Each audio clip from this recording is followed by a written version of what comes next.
Guys, so I thought I'd do a bit of an update video on the car situation with dvla and the adaptions and all that sort of things, because that's what I'm waiting on, is a fully adapted vehicle. I started off first of all, phoned up Motability over my current car that I've got, and I said I could do with a few changes to my car. I need to reapply through for some help, basically. If I need to ask for the help, yeah. And anyway, the lady asked what sort of adaptions do you think you need, and I said, I struggle with my legs and the brake pedaling, all that sort of stuff on the automatic.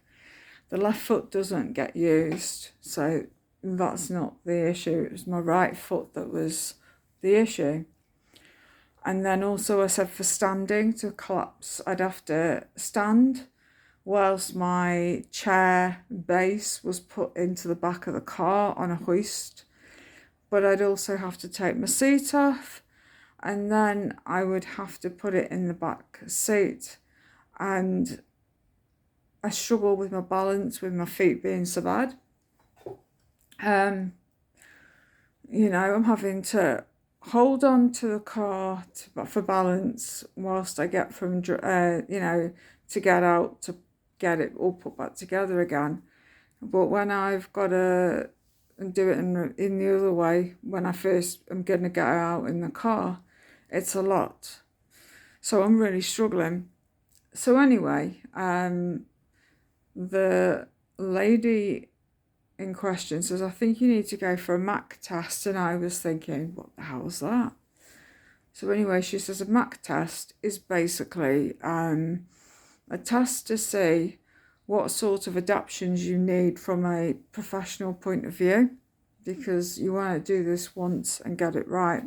And I was like, okay. So anyway, I got asked to go to a branch that was really far away, really difficult for me to get to because I could only drive locally. Driving further afield, a little bit further afield, makes it difficult on my legs coming there and back, especially when we're towards home kind of thing. But further afield is a gigantic ask. What's up? Someone's shouting. It's a big ask. It's a lot. There's no way that I could drive a massive distance with my legs as they are. And it's my legs that are the biggest issue, and my feet, obviously. And my ankles. So anyway, she said, put you in for this MAC test. And then they phoned up and they wanted me to go further afield. Can't do it. So then I said, well, I'm going to have to go with a local branch that's local-ish. They did a test on me. They basically asked me a load of questions about my health, but they also asked me to do physical tests as well. So I had to hold her hands and pull. I had to twist my body, turn my neck, do up and down movements, see what I could and couldn't do. And then she got her feet like a pedal, and she asked me to push my foot down. She says, push my foot down as hard as you can. And I was really struggling to do it. And she said, in the event of an emergency stop, I don't feel you would be able to stop safely, would you? And I said, no, I don't think I could. I mean, I drive slower than the speed requirement, so if I was to need to put the brake on, I would slow right down, but I wouldn't stop dead like an emergency stop would be expected to do on a test. So anyway, She says, I don't feel you could do it. And so there was an OT that was in the room, and then there's also like an adaptions person from the driver point of view. So it's like looking at it from two different angles, from two different perspectives. And he basically said, I totally agree, I don't think you could. They don't think I would be able to do certain things very well. So anyway, I was like, the things that there was on about a ring steering wheel, so it's like a steering wheel that fits underneath the steering wheel, but instead of being a steering wheel to use underneath, you basically push it towards you or pull it away depending on stop and start kind of thing. And it's, you know, showing me on a photograph is not the same as in the flash, but they couldn't show me that because they didn't have the right vehicles. So anyway, I was like, right, okay, no issue. They said, we're going to have to go further. You're going to have to go to the other branch. And a neighbour of mine because I'm in flats, he lives upstairs. He said, when I was in passing and talking to him, I says, you know, he says, oh, if you ever need any help with anything, and he's helped me before getting me to hospital when I've had cellulitis and sepsis. And yeah, he's been really good, him and his wife. I mean, they're both lovely. And anyway, he says, oh, if you ever need any help with anything, let me know, and I can always drive your car and take you there. So anyway, that's what happened. I got him sorted out.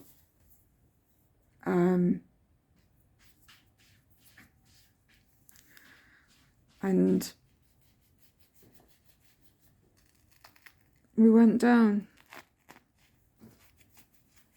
Sorry, got distracted for a minute. Yeah, he drove me down. I had a date come through for the July the 23rd. We went to Solihull. I tried to pay him actually for taking me, and he was like, I don't want any money. And I said, well, you've taken a day basically to help me out. I'm very grateful. He didn't want it. So anyhow, ow, my leg. So anyway, we went down to the Solihull branch.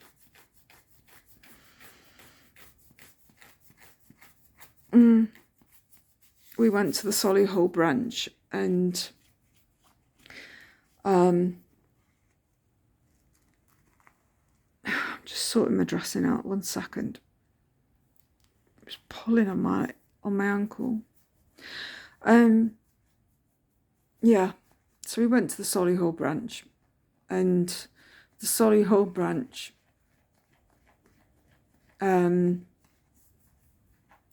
had all sorts of different things, and they actually had proper vehicles for me to try out and use. There was one van that was like huge. It was like an 18 van, and they said, oh, don't worry, this is totally what you don't need, but we need to give you the experience of what you can actually have inside an adapted car. So that's the seat where you have to transfer from your chair into the seat. But they also said to me, on doing a few inspections on how my health is and everything, and a load of questions, they said, we don't feel that you would benefit from having to get out of your chair. We need to look at the fact that your arthritis is going to worsen more. And in the time frame of you having the vehicle, you need things that are going to be there to help you, not be suddenly in a situation that you're going to struggle. So that's exactly what they'd put down in the report. They were there writing things down. that you could do with being still seated in your chair, driving from wheelchair, rather than having to get out and transfer into a seat. So that was what was put on the report for Motability to look at, and a few other bits and bobs as well. And I'm quite nervous, to be honest, because it's like waiting now. I had to obviously inform the dvla, because when my arthritis and my fibromyalgia was a lot lighter to what this is now, at that time I'd just passed my driving test and I didn't need to inform them. I mean, I looked on the online thing and it was like throwing up nose, you don't need to tell us, it's not affecting how you drive. But now it does heavily affect me and how I drive. So they gave me a form to fill in and I had to send my license back. And then the other predicament that I also was in was the fact that my license photo card runs out in August and I need to put a new one in. It was Thursday of this week it runs out. And I got in touch, I went to the post office and I asked the question, you know, because I've got a photocopy, is this okay to use to show that I have had a license and it's in date and all the rest of it? And they phoned up their boss in an office somewhere and they said, no, it's got to be the official one. And I said, well, the official one's been sent with the questionnaire, because that's what it asked me to do, was to send it in.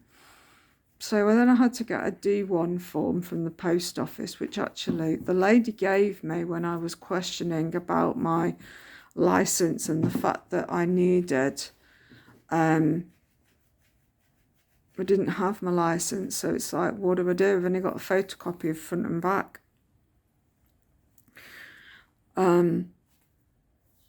So anyway, filled in the form. I'd also got, because I hadn't got an up-to-date passport, so I had to do a new photo, which I absolutely loathed, because I'm not allowed to smile, and you've got to look really miserable, and I look like I'm ready to punch somebody, to be honest. And I thought, I've got that picture now on my, going on to my new licence for like 10 years. Marvellous. So I'm stuck with that look. And I sort of thought, oh, I could have done the better, different wig, and I could have done this, I could have done that. But yeah, I was in such a rush to get it all done because I had a time frame to work to. So yeah, so it was all very stressful. And then my son's got his own issues with his driving licence provisional medical that he's going through. So it's like one thing after another at the time. But anyway, I had to get my photograph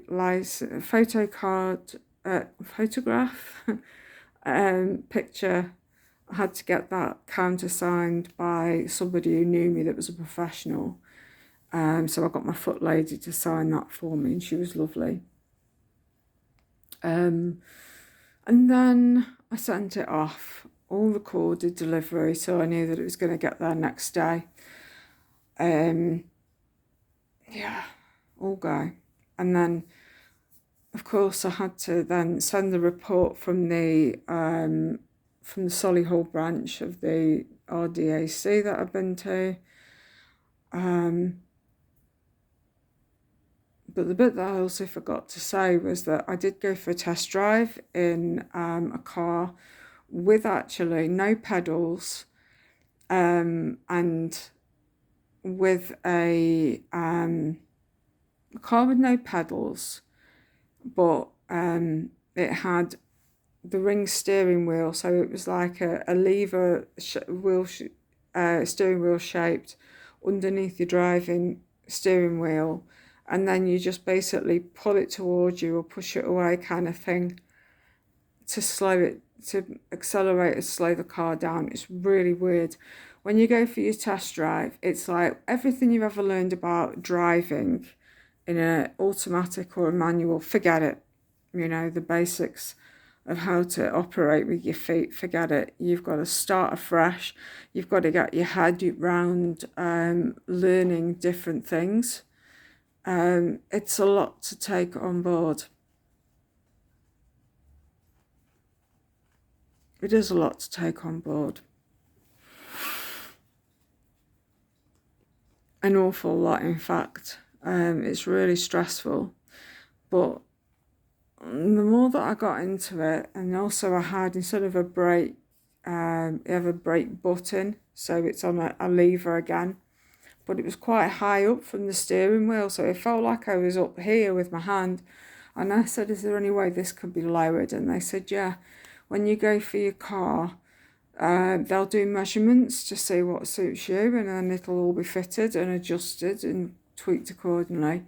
And then you'll be taken on lessons to learn how to drive it. I mean, I had 25 minutes in this sort of waste farmland, if you like. And it was pretty good. I mean, for half an hour, I did riding around on various surfaces and stuff, and it was okay. I felt like I was driving at like 25 mile an hour and I was doing 5 mile an hour. So, but it was because of the layout of how it was. There was no big stretch, so I could just have a good go. But over time, I get used to it. And it's quite terrifying when you're not used to it, and you've got to be able to drive comfortably with it. I think it's a maximum of 20 lessons.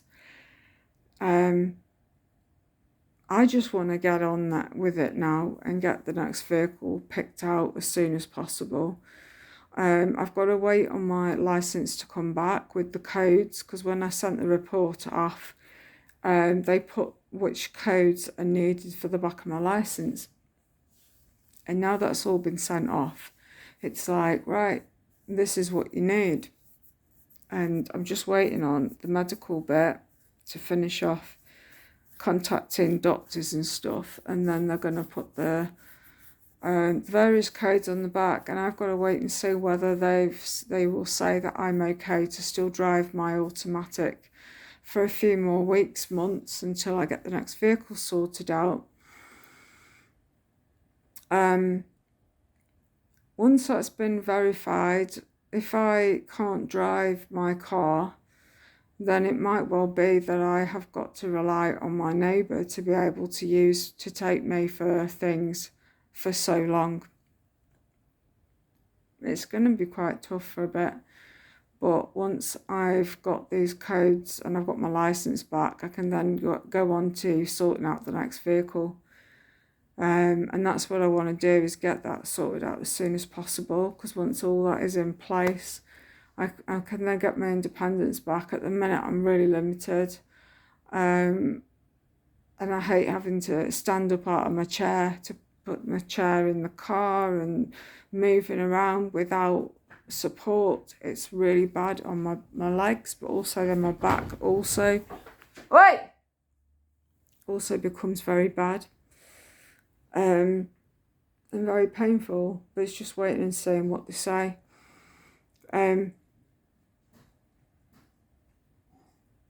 I've never been in this position before, so it's all completely new to me. But it's just why I've done these videos, just so, you know, anybody that's going through the same thing has got an idea of what to expect, really. So I hope these are going to be a help to somebody, you know, that's also in my position. It's like people that apply for, say, a guide dog or adoptions, and like what I've had done in my flat is giving somebody an idea of how long and the joys of everything. I've also got to contact my housing. I'll do a separate vid on this. I've got bits that have also fallen apart by the contractors that were here that were absolutely useless to start with. you know, so I need to sort those out and get in touch. But at the minute, I've got no time. I've got appointments for doctors and things, and, you know, things going on in different places, so it's difficult. And then I've got a care lady that comes on a Wednesday. My cleaner, I'm looking into getting another cleaner. I'm going to see. I mean, there are companies I've contacted once before that I've never used, but I ideally want somebody to come on a Saturday, because on a Friday, it's another day that I actually am working, and not working, but, you know, it's like I've got shopping and things to do. So it's for me, it's like I've got to be up and out of the flat and get on with things. It's different. I'll see what I can afford to get. You know, I'm really limited at the minute on funds. I'm trying to sort my bedroom out. I'm trying to sort out what I need to sort out around my home. I need my dishwasher. I need a washing machine, a new one sorting out, because the one that I've got is on its last legs, I think. I'm struggling. I've got to get a wardrobe for the bedroom, and I've got to get my plants secured, and then a TV for in the bedroom as well as in the living room. I don't know if I said that bit already, but yeah. As well as waiting on this whole thing to do with the car, and finding out what I can have any help with, if any, from an organisation that can help, or have I got to pay X amount towards the next vehicle costs or towards the adaptions. So I'll find all that out. I'll do another video then and let you know, but I'm hoping the wait isn't too long. They've already had my licence bits and pieces a few weeks, so I think hopefully by the end of August I should have my licence back. Fingers crossed. Anyway, I'm going to go because I've rambled on long enough and I don't like to keep people.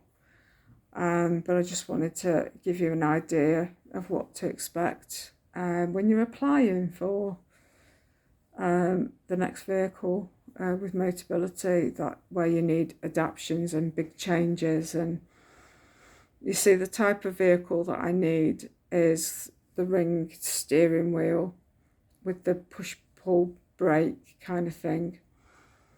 I also need grab rails to help me get out of the car fixed onto the various points of the car by the door.